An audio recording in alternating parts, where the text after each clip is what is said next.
Ayun, good evening mga amigo. Dumating na yung in-order kong easy bar sa Lazada. Bubuksan ko na. Sobrang excited na ako dyan dahil meron na naman nadagdag sa aking gamit pang fitness sa pagbubuhat. Ayun, gamit ko yung aking hunting knife. Ayan, bubuksan ko na siya. Habang kinikwentuhan ako ng aking anak, ayun, hindi lang siya makikita na sa may siya, sofa, nakahiga, nagsiselfone. Ayun, dahan-dahan ko lang binubuksan yan kasi medyo ang balot ay sobrang kapal. Yan, in-order ko siya ng 12-12 sa halagang 634 dahil sa 12-12 naka 50% discount siya. Ang original price talaga niya na ay 1,200. Hindi tayo makabili nun pagka original price, pero pag sale, ayan, nakapag-order na tayo. So yan, pinatulog ko muna si Junior sa taas para walang istorbo kasi gagamit tayo ng dyan, patalim. Maglalaro siya dyan tapos makikigulo siya. So yan, pinatulog ko muna sa taas, pero yung panganay hindi pa natutulog. Andyan nagsiselfone, tinitingnan niya ako. Tas ang dami niya tanong ano daw yung binubuksan ko.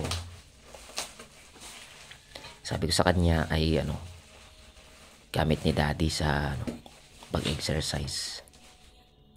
Ayun, na sobrang tagal na natin pangarap magkaroon ng easy bar na yan, yung curl. Ayun, dumating na din. Ayan pala, pag nagbubukas tayo ng ganyan, yung balot ay tanggalin natin yung sticker na yan, yung nakalagay yung information natin. Yan, tanggalin muna natin yan, sirain natin yan para matago natin yung ating mga personal information dyan, tulad ng kumpletong pangalan, contact number, address. Yan, and medyo ayos-ayos siya pagkakabalot dyan, no?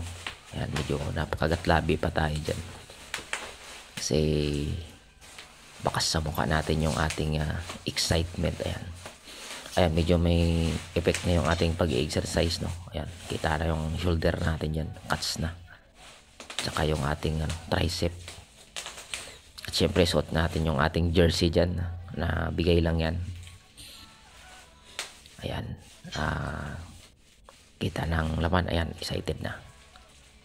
Maganda yung pagkakabalot. Ayan, dyan may balot pa ng sako yan, no? Yan, si Migo Joey yan dagdag gamit yan. Yan, kahit wala tayong masyadong gamit, pero nagagawa pa rin natin mag-workout. Tapos busy pa tayo sa araw. Ayan, kaya pansin nyo, medyo gabi na tayo nag-unbox dyan. Gabi na rin tayo nagbubuhat kasi marami tayong ginagawa sa araw. Mag-aalaga pa tayo ng dalawang mahal nating anak. Ayan, medyo binubuksan na natin yan. Ayan. Panay pa rin ang tanong ng anak ko dyan, kaya ako yung nadi-distract sa pagbubukas. Ayan, kita na, no? Ayan, nagtatanong siya kung para saan daw yan. Ayan, tapos siya lagi niya sinasabi na strong daw si daddy, strong. Kaya pag strong, ayan, magpapabuhat yan.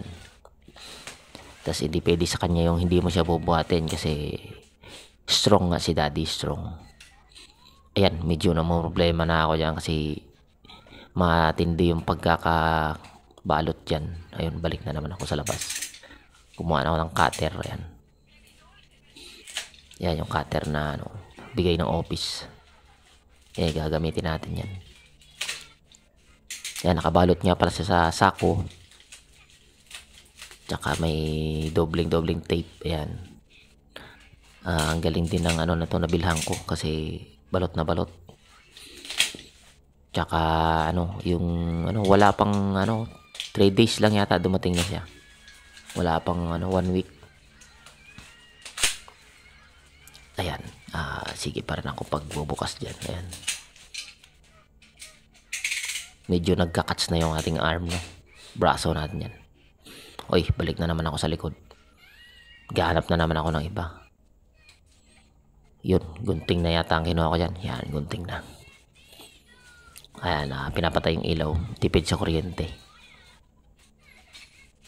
Ayan, so medyo busy tayo dyan. Cuts na cuts yung ating bicep, no? Kitang-kita na yung progress ng ating pagbubuhat. Dyan, bali pang 12 days na nating pagbubuhat dyan. Kaya medyo may epekto na. Ayan, napapakagat labi pa tayo dyan. Yung ating pagbubuhat ay para lang mapanatiling healthy tayo dyan sa pagbubuhat. Kasi sobrang tagal na nating tumigil. Since 2014 pa tayo nagbuhat dyan. Pinakalas na buhat. So ngayon, babalik na natin yan. Dati kasi pupunta pa tayo ng gym para magbuhat. So gastos pa. Magbabayad ka pa ng per session. Bayad ka ng noon dati 50. May libre ng tubig. Tapos walang mag-assist sa'yo, walang magtuturo. Sariling kayod mo talaga. Ayan, kita na yung laman ng ating binubuksan. Yan, sa dulo merong 2 lock, tapos rubber. Excited na tayo dyan. Mabigat din yung ating bar kasi kahit wala pang plates. Siguro 6 to 8 kilo siguro ang bigat ng ating AC bar.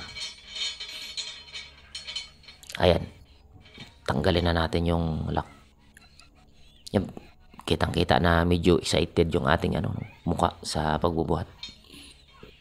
Kasi matagal na nating pangarap na magkaroon ng long bar. Push up lang tayo sa chest program natin, push up. Pero ngayon, pwede na natin gamitan ng bar kasi mahaba naman yan 3 feet. So, magkabilang dulo, mahaba na. Okay na, pwede na. Tapos yung ating upuan, ayun, sa likod. Sa may kusina. Ayan, medyo inaayos-ayos lang natin yung lock niya. Meron nga pala tayong plates dyan, 35 pounds kabilaan. Ayun, yung matagal na yan yung ating binili. Unti-unti lang pag-iipon ng gamit para makompleto din natin. Ayan, medyo tinetesting pa natin yung handle dyan, no? Ayan, yun, pa, medyo nag-bicep pa ng sample. Ayan, so hindi na ako nakapagbuhat dyan. Baka kinabukasan na ako nagbuhat dyan kasi gabi na yan mga 10:30 na yan. So hindi na abutin yan.